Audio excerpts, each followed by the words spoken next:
Have you been dreaming of buying a home but are stuck in that classic dilemma of feeling like you could never save 20% for a down payment? Well, what if you could get into a home with just 3% down today instead of having to wait 10 plus years to save for that 20% down? And what if getting into the market right now at 3% down would actually give you more financial benefit 10 years down the road? Today, we're going to be looking at that age-old myth of needing 20% down to get into a home. We're going to be looking at historical data from the past 20 years, so these numbers are not made up. I'm Hannah Escher. I'm a mortgage advisor and rookie real estate investor with 2 properties of my own, and I am super excited to talk to you about this topic today.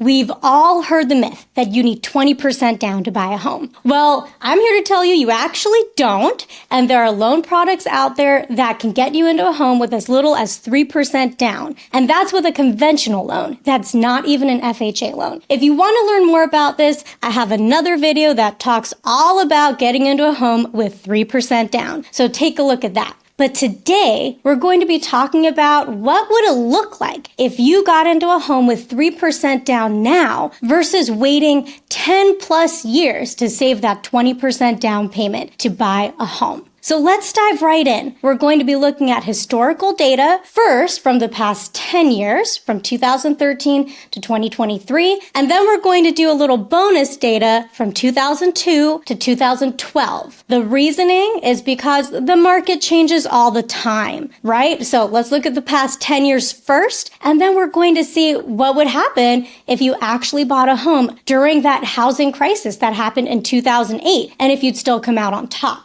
So let's take a look at these numbers from 2013. And I do want to let you know I'm going to be referencing my notes because these are very specific numbers and I want to get them right. Now, I'm going to be using U.S. median home sale prices. And this data has been pulled from a variety of places, including the National Association of Realtors, Robert Shiller's NSA Existing Home Sales Index, and the FHFA's NSA Existing Home Sales Index. So I'm going to be using those median home sale prices that were in 2013 and then 2023. I'll also be using the same index when we look at prices from 2002 to 2012. Now, the reason we're looking at a 10-year span is because in reality, it takes a long time to save. When you're paying expenses on a daily and monthly basis, such as rent, car insurance, food, and everything else that it takes to maintain your lifestyle,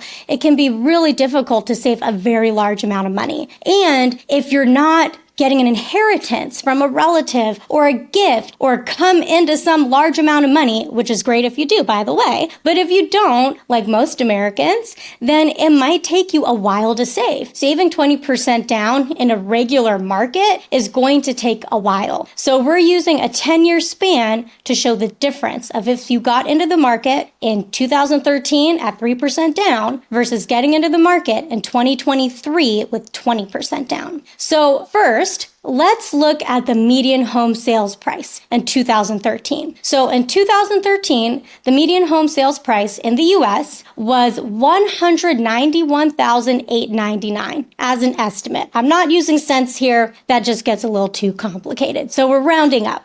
So $191,899. And I'm looking at these price points from December 2013 to December 2023, because that's going to give us the most data. That's why I'm not using 2024 numbers, because we haven't finished this year yet. So in December of 2013, median home sales prices were $191,899. If you put 3% down, your loan amount would be $186,142. And the average rate was 3.98%. Now, the rates that I'm using are pulled directly from Freddie Mac's historical data, and they keep many, many years of historical data. So I've pulled these rates directly from them and averaged them over each of these years.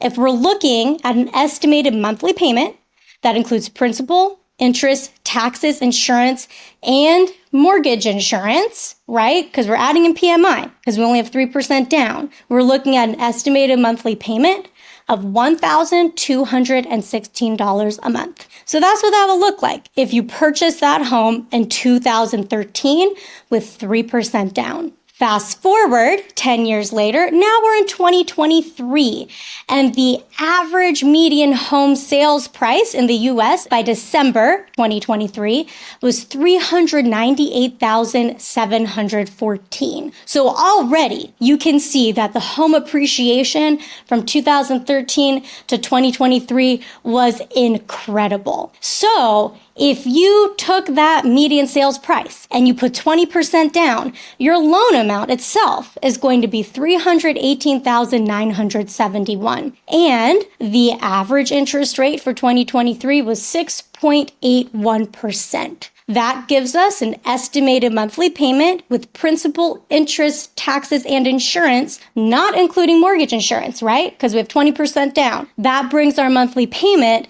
to $2,580 a month. Already, you're seeing that monthly payment difference is huge. It is about 2 times the size. Now, as an extra bonus, I want to show you how much equity you would have in your home if you bought it in 2013 at 3% down. And now we're looking at that equity value in 2023. So in 10 years, your loan, if you look at an amortization schedule over a 30-year fixed loan, and what an amortization schedule does is it breaks down how your principal and interest payment is going to be affecting the principal balance of your loan, so that at the end of that 30-year term, your loan is completely paid off. So in 10 years, your balance would be around $146,550. That means you would have over $250,000 of equity in that home if you bought it in 2013 with 3% down. Not only is your monthly payment about half, but your equity value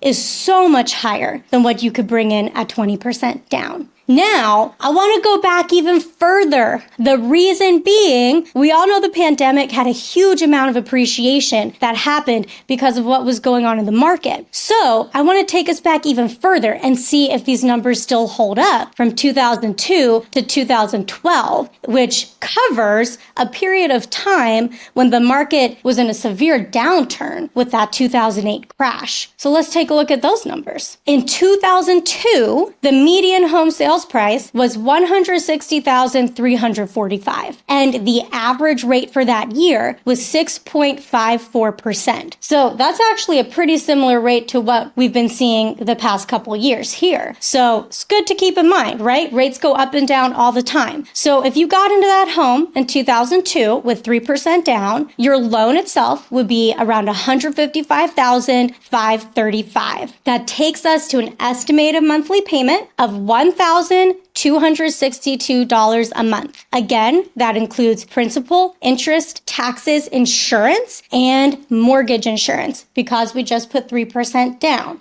Now, fast forward 10 years later to 2012, and the average median home sales price is $179,837. So there's a little bit of appreciation, not what we saw in 2013 to 2023, right? So let's see if the numbers still work. Your loan with 20% down in 2012 is going to be around $143,870, which takes your estimated monthly payment to $884. So that's your principal, interest, taxes, and insurance with no PMI. Now, if we look at just the monthly payments, that monthly payment in 2012 with 20% down is lower than the monthly payment in 2002 with 3% down. However, your equity value from 2002 to 2012 is already $47,848 as an estimate, which is higher than your 20% down payment of around $36,000. So keep that in mind. Now, also, here is the real perk. If you own a home already and the market, like in 2012, the interest rate is almost half what it was in 2002, right? You can usually take advantage of a refinance as long as your finances allow and you can qualify. Let's say you refinanced in 2012 and now you're taking advantage of that 3.66% rate. So now your loan amount that you're basing this refinance off of is around $132,000. You have almost $48,000 worth of equity in your home. And guess what? Your monthly payment is around $829. So even in an economic downturn, when the market crashed, if you bought in 2002 and were able to hold on to that property and refinanced in 2012, your monthly payment's going to be lower than what you are going to go into in 2012 with 20% down. And not only that, you're going to have over $10,000 more worth of equity in the home. I want to just say, before we go any further, these numbers are meant to inspire you. This is not meant to make you feel like, oh, I wish I had bought something sooner. Because we could always look at the past and see, well, what if I could have done that? What if I could have done that? This is meant to inspire you to take action now. It's not meant to make you feel bad about not doing a purchase before or not getting that 3% interest rate when it was around. It's about, hey, you can get into something now with as little as 3% down, and in 10 years, according to the historical data, you are most likely going to have made a great financial investment. Besides these numbers that we've looked at today, getting into a home at 3% down now also helps you take advantage of the market for a couple reasons. One being that home values historically appreciate over time. And in some areas, they're going to appreciate much more than in others. And that's why getting into a home as soon as possible can help you take advantage of that appreciation value. Second, owning a home allows you to build equity. And these numbers, I think, really gave us a great example of what that can look like, right? We saw in both examples that if you got into that home 10 years sooner, you would have more equity than getting into the home with 20% down 10 years later. Lastly, if your intention is to rent out this home eventually, rent prices also historically go up over time. So you'll be able to take advantage of increased cash flow the longer that you hold onto that home. We've covered a lot of information today. We did a lot of math. We did a lot of numbers, but it's really important to look at all of this really solid data so you can make an informed decision about what home buying looks like for you. I hope today's video has inspired you to look into the possibilities. Maybe you still feel like you need to go in with 20% down, and that's okay. But maybe you also have been inspired to go see maybe you can get into a home sooner and start building that home equity quicker and start taking advantage of the market and possibly rental income and investment properties sooner. Thank you so much for your time today and diving into this topic with me. I'm Hannah Escher. You can find me at hannahescher.com or search me on BiggerPockets. If you found this video helpful, like and subscribe to the BiggerPockets Rookie channel. I'll see you next time.